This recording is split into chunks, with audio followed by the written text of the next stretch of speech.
Good morning. Welcome back to Daybreak on this first day of April. Days are moving so fast, and now in the second quarter of the year. We want to take a look at what's making headlines today. But before we do that, we introduce our panel. Rigathi Gachagua, Member of Parliament for Mathira. Karibu sana. This is the first time I'm seeing you here in 6 months. Thank you very much. I'm happy to be here. Great. Karibu sana. Senator Moses Kajam from Homa Bay County. Welcome back. Thank you. Good morning. Senator Irongo Kangata from Murang'a County. Karibu sana. And Senator Ledamo Lekina from Narok. Karibu. You were missing last week. Good morning. Yes. Good to see you now. So we'll take a look at what's making headlines. On the front page of the Standard, you'll see that at the top, Raila Uhuru teams bash Ruto as DP accuses rivals of malice. The ODM brigade in Embakasi now backs Senator James Orengo's threat to impeach Ruto. In Murang'a, 20 MPs demand arrest of top suspects, while in Kiambu, the deputy president claims Odenga team is hypocritical. So we'll be looking at that story and how it's defining the conversations across the country. You can take a look at the Daily Nation, still on the same story? Exactly. So in the Daily Nation, they've gone big with the aspect of Ruto defiant as MPs demand his sacking. This is on the anti-Ruto crusade. He's gaining more momentum in the numbers across the political divide. But Deputy President says he only answers to President Kenyatta. That story is on page 6 of the Daily Nation. So it's very interesting that people want the president to take action. People are saying that, others are saying that Kenyatta has fallen out with the DP. Then the DP says he only answers to Kenyatta. Exactly. So I don't know what that is. On the front page of the Standard as well, depression, Kenya's new health disaster. WHO report ranks Kenya the 6th most depressed people in Africa. Criminologists link it to rising cases of suicide, and many which go unnoticed based on fear of stigma and lackluster response. And just to give you more perception on that story, 1.9 million Kenyans have reported to have been depressed since 2016. 1.9 million Kenyans, and we've been ranked number 6 by the World Health Organization in terms of the most depressed people on the African continent. What are the contributing factors? Well, maybe politics. Really? The most depressed people in town. We're the most depressed people. Oh, really? Yeah. So you're part of the 1.6 million, but you're very few. 1.9. Maybe 99% of us are depressed. Wow. Are you? My goodness. Well, these gentlemen will tell you that since they woke up in the morning, they have received calls from people whose wives gave birth at night or were bereaved at night. So we absorb the pressures and the problems of the population. Do you think our political field has anything to do with the 1.9 million Kenyans who are depressed since 2016? I think so also. When people wake up and hear that billions have been stolen, if I had no shilling on that day, I would feel depressed. So yes, we are depressed, but we also have major cause of depression in this country. So that story has gotten quite a big attention, page 6, 7, and 8 of the Standard newspaper. And I think we just begin with it because you're already discussing it. And before we get to the reasons that could be causing this, I would want to ask from the members of Parliament here represented, both the National Assembly and the Senate. Actually, you're the only one who is from the National Assembly, and the rest are from the Senate.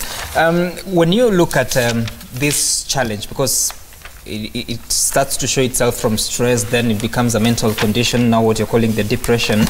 What do you think, what do you see when you look at our health system? Is it so elaborate to take charge or control how people respond to stress?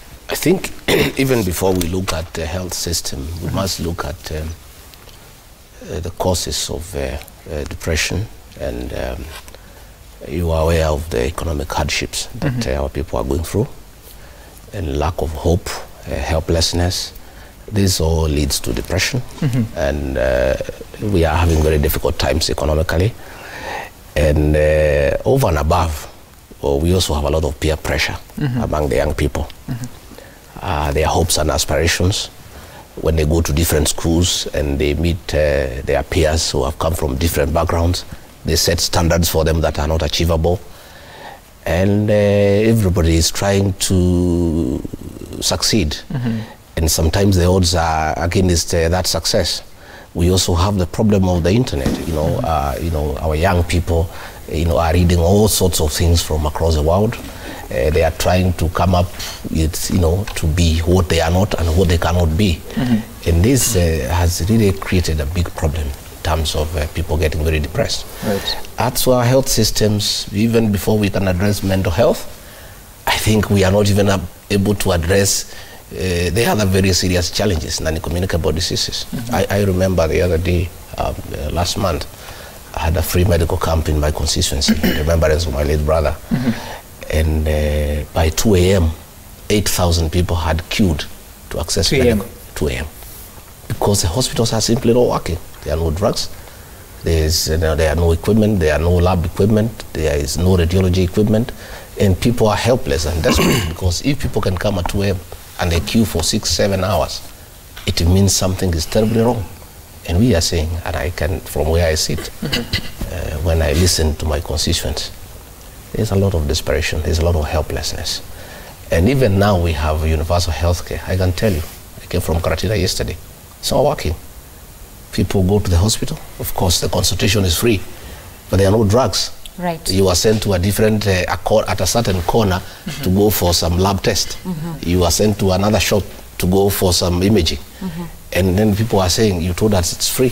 What is there? Right. So even as we look at the mental health challenge, right, the general health in itself, we have a serious problem. Well, there are about only 14 registered mental health facilities in Kenya. We only have about 88 psychiatrists. Yes. And let me come to the senators, because in fact Senator Sylvia Kasanga, one of your colleagues, has sponsored a mental health bill amendment for 2018. And I'll begin with you, Senator Kajwang. Perhaps within your own county, Homa Bay, what would you want, or rather what will you be doing given this new report that has come out, and also how of a concern it's been in Kenyan society when it comes to strengthening Homa Bay County, rather, in that perspective when it comes to mental health? Well, if I was to go back to Homa Bay, I would note that we don't have a dedicated facility for mental health management.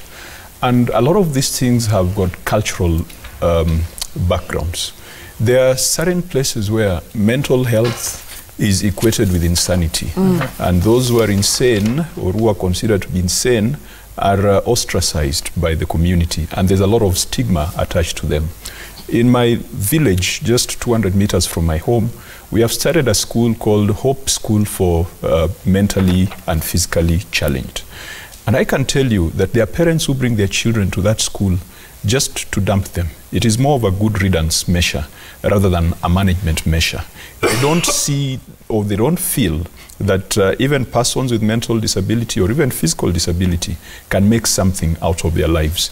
When you come to the national scene, Mathare is equated with all sorts of bad things. In fact, if someone annoys you, you easily insult him or her and tell him or her that you belong to Mathare, meaning that there is a place for people who are condemned, people who are considered not to be of any use to society. So there's a lot of stigma surrounding mental health. But mental health goes beyond the manifestations of craziness or insanity that people think that it is. A lot of people are suffering quietly. As I said, that even members of parliament, the political process in Kenya, the pressures you have to go through every day, and these are pressures that are not individual. You're going through these pressures on behalf of the people that you represent.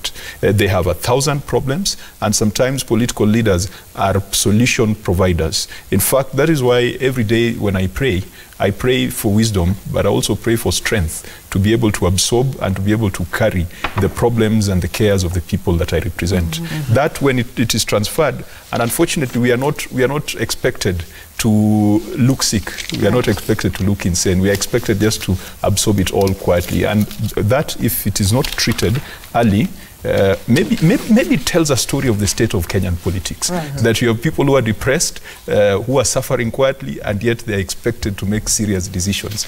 We end up making some very wrong decisions. Senator Irungu, within the Murang'a County, what will you be doing when it comes to mental health, especially now that health in itself is a devolved system? It is to push the county government to establish a mental health hospital in Murang'a County. I say so because in Kenya, it appears it's only Mathare that is specialized in that area. And therefore, Mathare tends to be congested. It appears it's the only place where we have experts in that field, which is very unfair to the millions of Kenyans who need the services in that hospital. So we need to establish more regional mental health hospitals. We need also to train more people in that area. It seems there are very few people who are trained competently in that area. Currently, you find the interventions people do is taking a depressed person to a person who is a counselor. When you look at the counseling course, it's not very well regulated. For me, it calls for a medical doctor to do the correct interventions when it comes to mental health management. But for now, we are having people who go to funny colleges, they get funny documentation, and they call themselves counselors. So probably we need to devolve, so that, let's say, like Murang'a, we have a mental hospital. And also to send more money to Mathare Hospital. I have been there to check a relative, a very close relative who was in Mathare Hospital. And one thing I noted from my own observation is that almost 50% of the people in Mathare are prisoners. And you know, prisoners don't pay. So they tend to strain that institution. So therefore, government should capitate more money to Mathare Hospital so that it's able to improve on its services. I'm actually looking at the report on page 8 of the Standard, that auditor's report on Mathare Hospital shows that mental health patients are using toilets without water. At night, the patients used buckets for toilets because there were no toilets inside the wards. The wards' roofs had gaping holes and leaked every time it rained. The hospital suffered drug shortages, some lasting for a month. And at the hospital's maximum security unit, one nurse attended to 152 patients booked in as low offenders. And also majority of the patients were walk-in patients. There's even an image there of people just sleeping on the floor, I think taking an afternoon nap, and it's pretty deplorable. I don't know. Yes, there are several reasons that have been cited as causing these mental issues, including the internet and the competition, especially the young people, they have to compete in terms of lifestyle. But with all those causes and the challenges that we face, as a country, we have so many challenges. We have a lot of things to prioritize. How then do we resolve this situation? Not just advocating for creation of a hospital, but we go ahead to execute this plans. Before he comments, okay. From my own observation, I noted there's a clear correlation between drug abuse and this problem. So I would also urge the government to do something, to do more efforts in controlling drugs abuse and substance use. Okay. I think the first thing is that for us to admit that all of us, and I mean even the six of us sitting here, have suffered some form of mental illness at some point. The moment we begin having a conversation that to be mentally sick is not to be subjected to heavy stigmatization by the community, is for us to have this conversation that this could happen to anyone. The level of stress, emotional abuse, you know, in a relationship. You could be in a relationship and sometimes you say words that tend to be demeaning to the person you are with. And before you realize that you've actually started, you know, that trajectory of mental illness, you have this defense that no, I'm not mentally sick, or they're not mentally sick because of the stigmatization. So the moment that we agree, all of us, and I'm literally all of us in this country, suffer some form of mental illness, is the day that we'll begin having serious solutions. My colleagues have spoken about the issues of healthcare facilities. In the country, if you look at the number of years that it takes for someone to become a shrink, it is, for you to become an official good counselor, you need at least about 11 years, you know, of practice. So we really need to be able to realign our existing resources and see that now that we are in a devolved state, we have 47 counties. In every hospital, we need to dedicate a big chunk of our money into trying to treat this mental illness. And I say so because of the type of lifestyle that we choose. You know, right now, with all this corruption in this country, you'll find that a lot of services that ought to reach into the community don't. We just got back with Moses Kejuang from Samburu, and the state of the healthcare facilities there are deplorable. You know, it is very sad that people are not receiving the services that they ought to receive. So really, for me, I narrow it down to this conversation that we must have on a daily basis on how to be able to deal with this mental illness. Perhaps it can start with making sure that psychiatric wards have better conditions and better states. True. I have to be honest. I mean, as a witness myself, one of my brothers was admitted at Mathare, and it was horrible. We eventually we just decided to take him home. When we took him home, he's okay, and everyone is comfortable that, you know, it was not that he was insane. It is just that he suffered some trauma when he was young. Right. And then what he has to go through. Sometimes, when I was in the US, a good friend of mine used to tell me that when you're young and you suffer a lot of stress and a lot of trauma, by the time you're growing up, all that stress sort of like accumulate in the back of your head. So when you are now seeing everything in reality, it start coming in front of you, and you cannot progress in your life if you don't deal with it, because it is always going to be blinding you. Okay, yes. All right. Indeed, right. I may add is that the deplorable state of the facilities at Mathare, all patients who have gone there come out worse off. True, you know, very true. They come out worse off. Instead of getting helped, instead of getting better, they go and find other people. The conditions are deplorable. And when we look at the private mental health facilities, they are beyond the reach of the common person. We have, you know, at Chiromo, at Avenue, the private consultants in psychiatry, what they charge is beyond the reach of many people.